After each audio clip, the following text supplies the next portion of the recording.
So then we are ready to start again. Welcome, everyone. It's great to see you as always.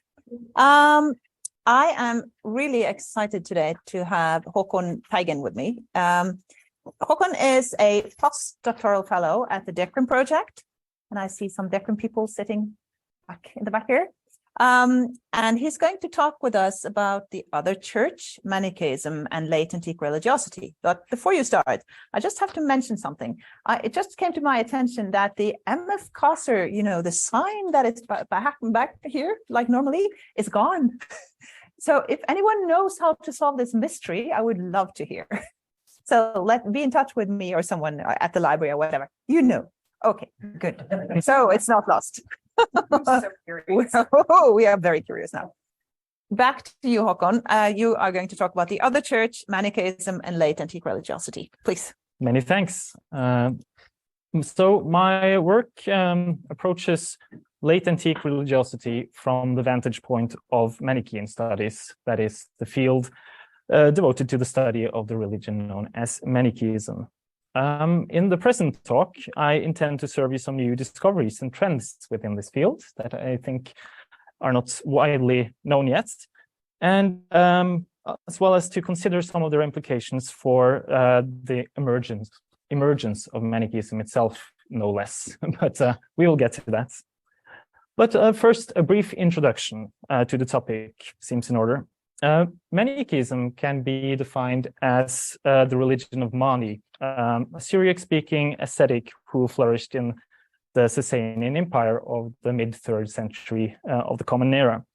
As a boy in southern Mesopotamia, Mani experienced a series of visions through a divine entity that he called his partner, or zizygos in Greek. And so he entered upon a lifelong ministry of preaching the word of God that these revelations afforded him. His teachings are infamous and include, for instance, a moral ontological dualism, couched in the terms of a war between light and darkness, a complex mythology revolving around the entrapment and escape of light from their imprisonment in darkness, that is matter or human bodies, the cyclical incarnations of messengers of light, to whom he counted Zarathustra, Buddha, and Jesus, but culminating with Mani himself, and a strict division between ascetics, or elect, and layfolk, or catechumens, the former being subjected to a strict dietary regime and a demand for abstinence from sexual activity and all forms of violence, even against animals and plants. Now, Mani wrote down these teachings in several books and even illustrated them in a book of paintings, none of which are preserved today. But his adherents authored numerous other books and took his message across the ancient world, so that Manichaean writings have been found from Algeria to China and in a host of languages, Latin, Coptic, Middle Persian, Old Turkic, and Chinese, to name only a few. Indeed, some of the most important recent finds have been made in East Asia, and this brings me to the first of these new discoveries in China and Japan. The religion arrived in China around the late 7th century CE and had a prosperous existence there in its capital cities until 843 of the Common Era, when it was persecuted and suppressed. Nonetheless, Manichaeans appear to have continued to lead a more discreet existence in the south of China, attested to by the identification in the mid-20th century of a Manichaean temple in Fujian province, that is along the southern coast of China, just across from Taiwan, which came to the attention of Western scholars in the 1980s. And more recently, in 2009, a new Chinese scholars announced that they had found a cache of Manichaean texts, also in Fujian province in a county called Qiaopu. These texts have been described as ritual manuals. They were copied for use in local religious practice up until the present day by a priestly family in that province. But their contents are often distinctively Manichaean and go back to its early mission in China. To quote one prominent scholar of Chinese Manichaeism, Gabor Kosa, they include precise names of the members of the Manichaean pantheon, precise and little-known details of the Manichaean cosmogony, Semitic names of angels transcribed into Chinese, other Iranian Manichaean hymns transcribed into Chinese, and so on. So this, of course, has caused a great deal of stir in Manichaean circles, and new texts have been continuously discovered actually until I think at least 2017, and perhaps still ongoing. Around the same time, in late 2008, another fantastic find occurred, namely the identification of 11 or so Manichaean paintings. These are presently held in a private collection in Japan, but originally they too seem to stem from the Manichaean communities along the coast of China, where they were painted perhaps in the 14th or 15th century under the Ming Dynasty, based on older iconographic traditions. A good example is the so-called cosmology painting, which presents a diagram of the universe as depicted or as described in Manichaean written sources in minute details.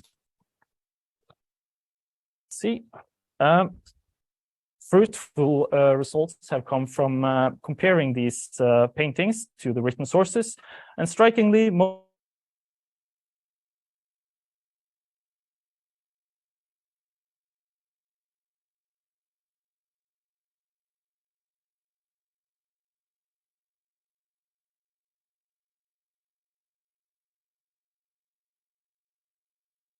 now, so much for the Chinese discoveries. Turning to the other side of the Eurasian continent, to the Coptic branch of Manichaeism, with which my own work has primarily been engaged.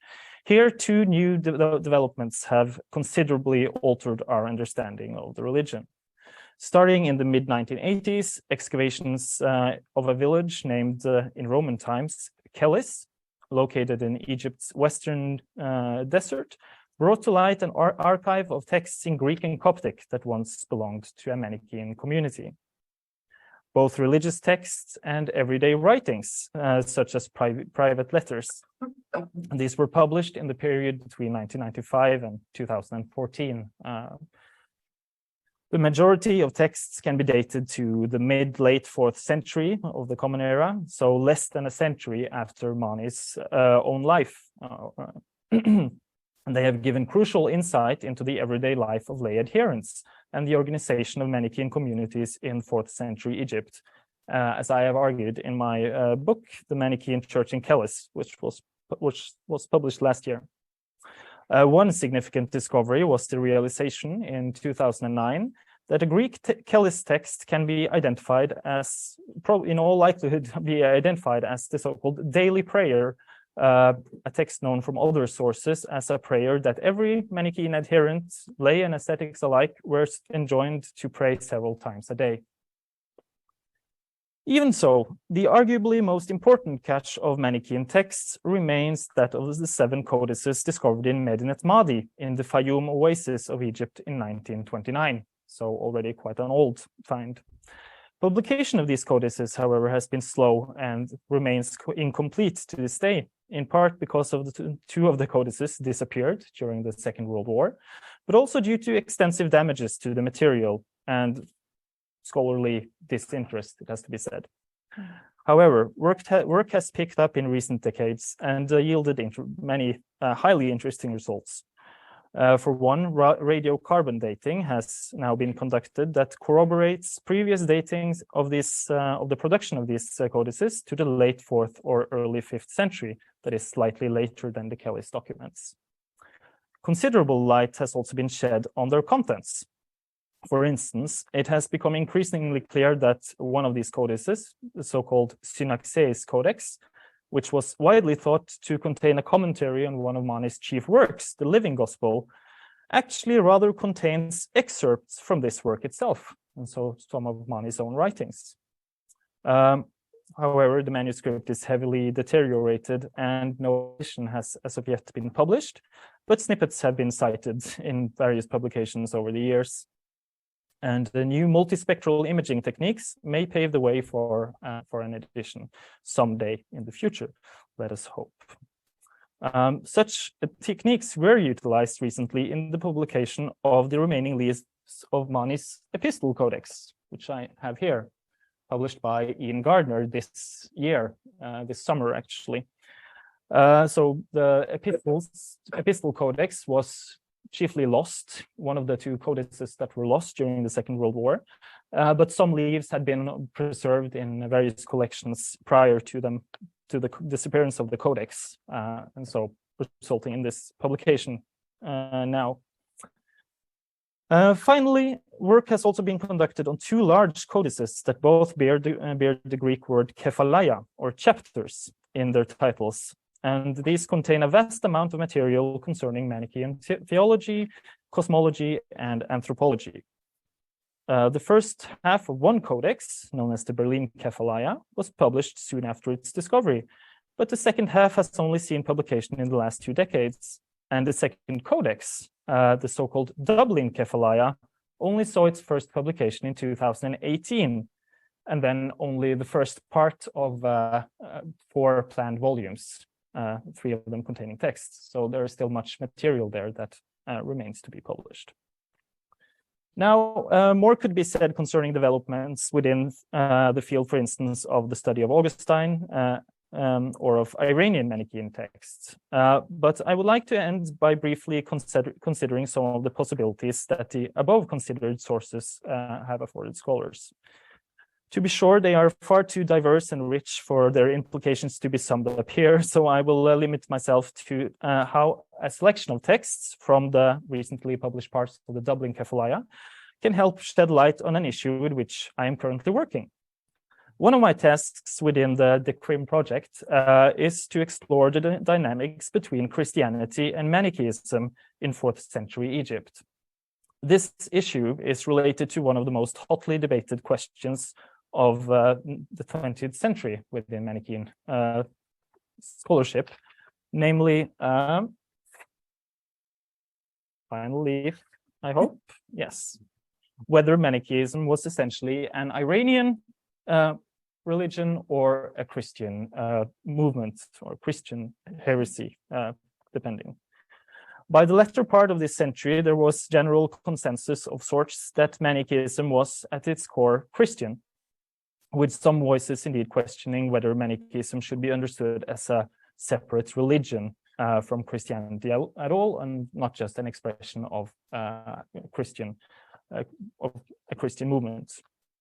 Conversely, it was maintained that Indian and Iranian elements were late additions and or superficial elements, perhaps added in order to appeal to Persian sensibilities or to adapt the Manichaean message to the cultures of Central Asia.